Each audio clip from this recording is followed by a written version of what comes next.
This is Hellfire RPGs and welcome back to my Breath of Fire Binge, where I'll be playing through and creating loads of content for all the games in the series.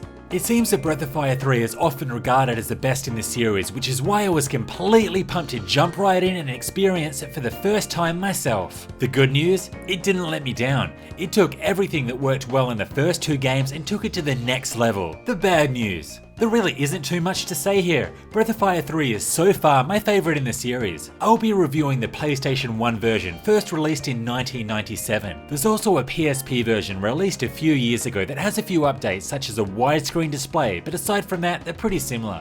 Let's get into it. Breath of Fire 3 takes place sometime after the events of the first game, and there's no requirement to play any of the others. There's some nice references, but that's about it. Here we follow yet another incarnation of our favourite blue-haired dragon Ryu, who is the remaining member of the Dragon Brood who were destroyed many years ago. Eventually, Ryu teams up with some others and sets out to find God so he can get some answers regarding his clan's history. This plot is structured entirely differently to what you would expect. The first third is told when the characters are younger. In fact, the whole story begins with a young Ryu breaking free from a crystal in his dragon form. After a significant event in the plot, time leaps forward several years, which is when it truly starts to pick up. I really liked this style as it was a really good way to learn about the characters' past and set up for larger plot elements later in their lives. The story is my favourite in the series so far, even if it does seem a little bit slow to start. The narrative is also driven by a pretty strong cast of characters who are also among my favourites in the series. Without being revolutionary, the twists, turns and questions raised help keep me interested through the 45 odd hours it took to finish it. But I felt the biggest issue with the narrative was the story progression roadblocks created by compulsory minigames. Most of these are very basic yet difficult and often take a long time to get through. Like at one point you have to spend a load of time conducting pointless training drills in order to get a town citizen strong enough to win a fight. And don't get me started on the desert. Oh no, I won't even go into that one. I wouldn't say all of the minigames are a complete disaster. The new and improved fishing minigame is a lot of fun and takes the mechanics of the previous games to a new level. There's also some decent rewards for cashing in your fish, which was a nice touch. The world map takes on a completely different style than the previous games. While a lot less open, it contains loads of charm and secrets to uncover. I think my favourite thing here is that you can't get into fights in the overworld, which was a huge bonus. And while not as detailed as other titles on the system, the sprite-based graphical style looks great in my opinion, and this makes exploring the towns and dungeons really enjoyable. Another interesting mechanic is the slight camera angle changes that you can make, which isn't entirely necessary but will reveal loads of hidden items around the world. One issue that I did have with the dungeon design is the occasional requirement for a certain party member to be in your party. For instance, you could trek to the end of a dungeon only to be told you need Momo in your side because she's good with machines. This then forces you all the way back to camp so you can switch up your party, then all the way back again. This doesn't happen too often, but when it does, it's infuriating.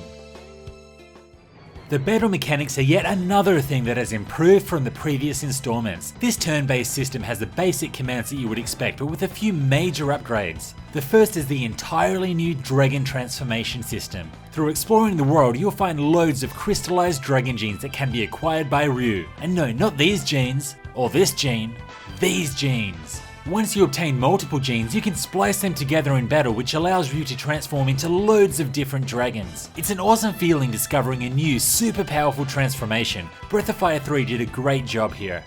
I think Breath of Fire 3's best new mechanic is the Master system. The Masters take the Shaman system from Breath of Fire 2 to a whole new level, and it provides countless ways to grow the stats of your characters. Basically, there are a dozen or so Masters scattered around the world who you can set to train your characters. Most of these Masters also won't just join because you talk to them. You'll have to satisfy specific requirements for them, such as dispatching 30 enemies in a row without resting to prove that you're tough enough. So how do they work? When a character levels up in battle, their stats will grow based on which master they are associated with. This means that you could choose how to build your characters. For instance, I matched Gar up with the masters that provided boosts to defense and HP, so he was my tank. Ray on the other hand was matched up with agility type masters, which would allow him to always act first and be able to take a second turn each round. This adds a lot of variation to each playthrough, and this was one of the standout features of Breath of Fire 3. Skills also play a huge part in Breath of Fire 3's gameplay. They can be learnt by staying with the master long enough or by examining an enemy when they use a skill in battle.